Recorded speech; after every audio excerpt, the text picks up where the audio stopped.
Tak je 13. července 26, je 8:30 ráno, stanoviště Písecko a jak je vidět, panuje čilej provoz.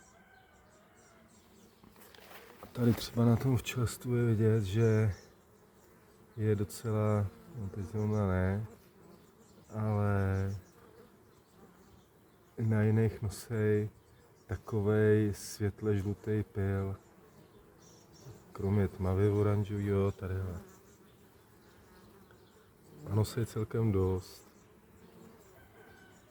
Takže si říkám, že něco někde dává, ale je to k mání jenom takhle brzo ráno. Dokud je, tady jsem měl někde teploměry,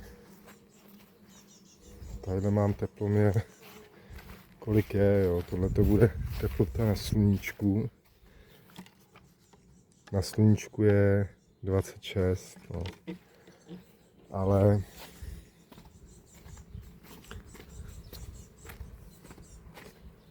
tady nevidět.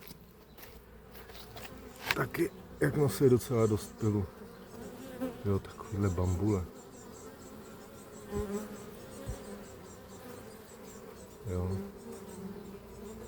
Takhle ta si furt plete cestu, se ještě nenaučila lítat spodem. Ale ta pilová snužka je docela významná. A to už pozoruju tak druhý, třetí den. Jo, takže něco plete, něco dává, ale ty včely proto musí vylítnout brzo ráno.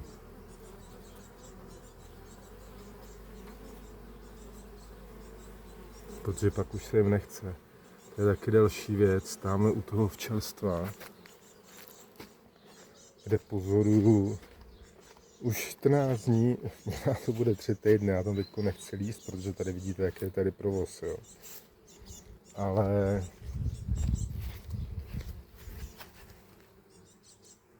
tadyhle, oni jsou teda vyvěšený i teďko, jo. Ale postupem času, během dne, kdy ty létavky nemají pro co lítat, tak prostě zůstávají vyvěšený venku, zvenku na tom úlu, na tom česnu a prostě do toho úlu nejdou. I když mají ten druhý nástavek, ten je plný mezistěn, ale nestaví to, nevystavují to, prostě do toho úlu nezalezou a flákají se v uvozovkách na tom česně. Jo, to prostě vám pak ukážu během dne, jak tam začnou přibývat. Což je taky docela zajímavý. Jo, tamhle se snaží něco uloupit čmelák.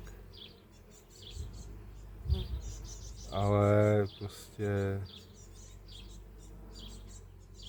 takhle ty včelstva fungují.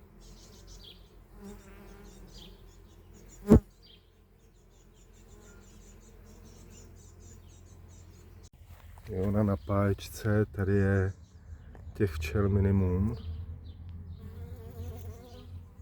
Takže pro vodu nelítají, lítají pro něco, co dává nektar. A tady u těch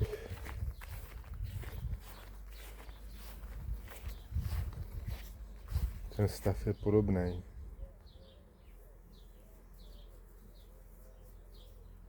Jo, mírný provoz, nebo mírný prostě. Jako není to jak na řepce, ale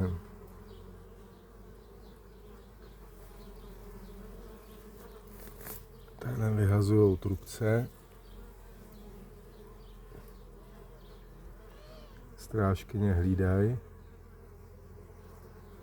Ale i tady je přínos takového toho světle bílého, světle žlutého, nebo světle bílej, to je blbost. Ale vidíte to tamhle. Ta barva toho pilu je taková, no, úplně světlounká prostě. Barva pilů jak panenský voz.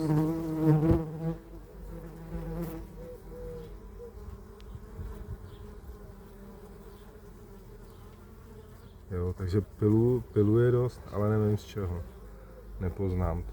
Kdybyste někdo měl tip, co to může být, tato barva, tak dejte vědět.